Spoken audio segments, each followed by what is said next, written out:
It was dark. Not like so dark that you couldn't see, but you know, like the darkest dark of nights. I was on my own, completely alone. And I knew that. I knew that there was no one else except me in this place. As far as I could see, in both directions, was the giant wall I was standing on. Old, so ancient and slimy and damp, with battlements, almost as large as I was. The only way I could describe it now would be a cross between the Great Wall of China and Helm's Deep.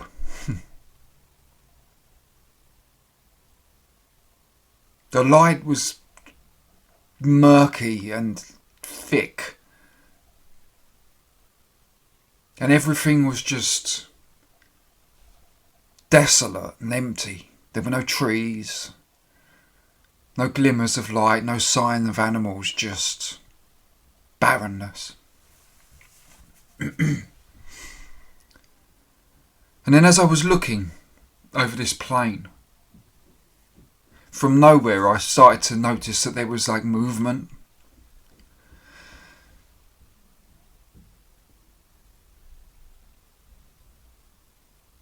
And with each second it became apparent that what I thought was just a black unseeable landscape was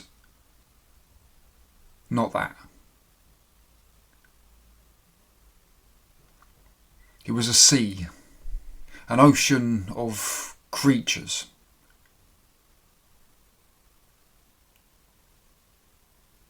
I couldn't tell you exactly what they looked like, I just know that they were going to kill me. And not in a nice way, if there is such a thing. I knew they were going to find their way up to where I was. However many thousands and thousands or tens of thousands that there were. And they would rip me to pieces.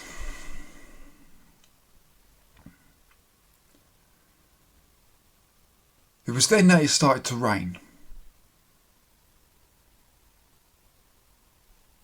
But instead of water sort of splashing off of my head, I started to realise that this wasn't rain in that sense. It was gloopy and thick, and it stuck to me. And as I looked down, I could see that it was blood. Blood just falling from the sky. And puddles around me and covering my skin.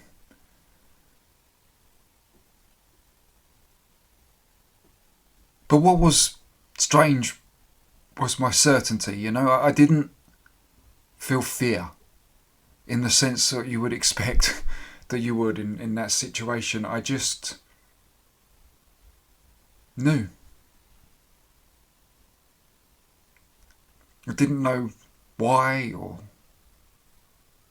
how I ended up here, just that this was me. I was going to die in a really horrible way. So I tried to pull my last reserves of sanity together. And I looked out as they were coming closer and closer and closer and reaching kind of like the bottom of this sort of hill or slope or whatever it was. And it was then that I realised that I had a sword. Maybe it was there all along, maybe not, I don't know. But I had a sword, and my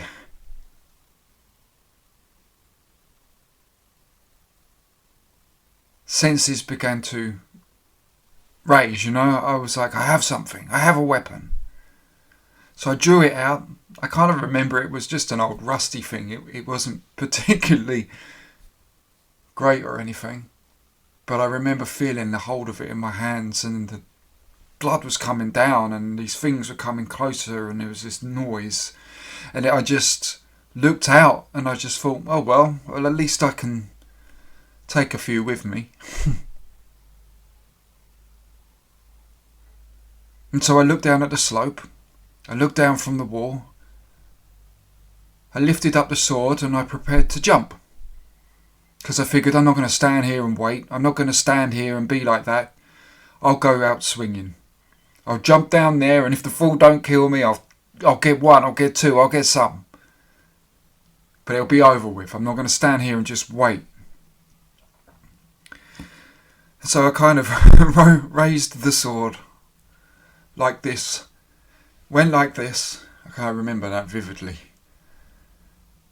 And I looked up at the sky. And I just felt, the rain blood smothering me. Took a deep breath. And then I heard it. A voice. A female voice. I didn't know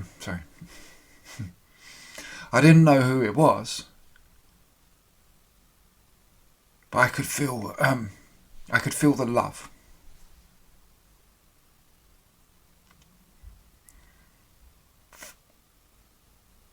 And he said, Dan, you have to wake up.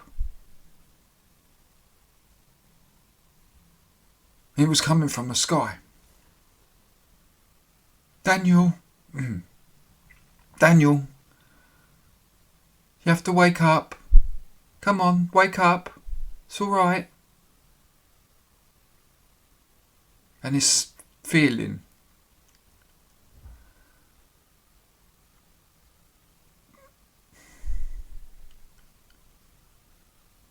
spread through me. And the rain stopped. And then I was looking at the sky and I could literally see the clouds starting to part. Come on, Daniel, come on.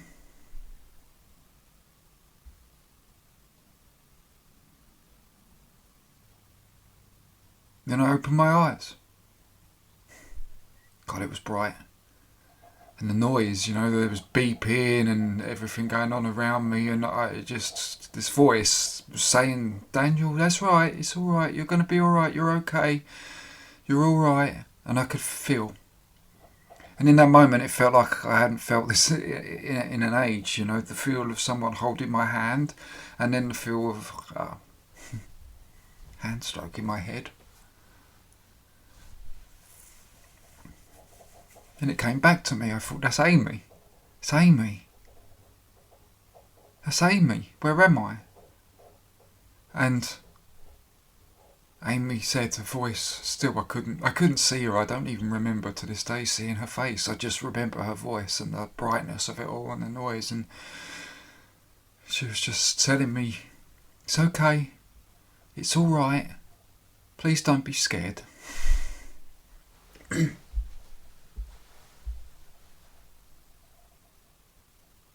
Been in a coma.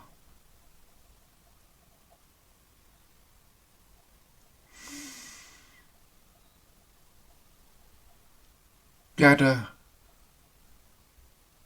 problem with your heart.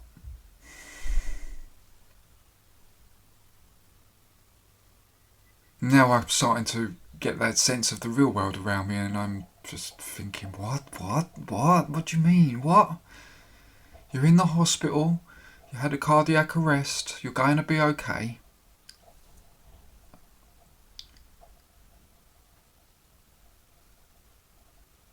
Three words came to mind, my friend, and those words were, what the fuck? But as I tried to say them, no sound. And that was when I kind of started to get this sense I'm paralysed and I can't speak. And I was crying, but I couldn't do anything. I couldn't move. I could just feel the warmth of Amy touching my hand and stroking my face. Just saying, you're going to be all right. I'm here.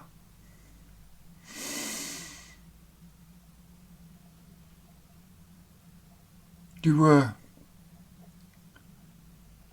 at work and you had the cardiac arrest. And I'm thinking, what are you talking about? A cardiac arrest? What are you talking about? I was at work. What? What work?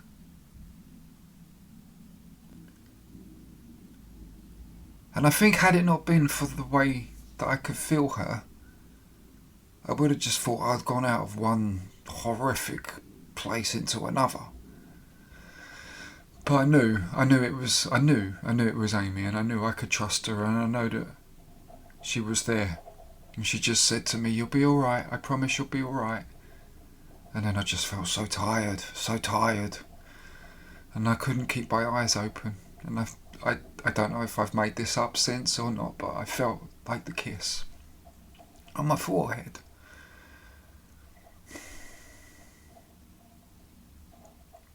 And then I was gone.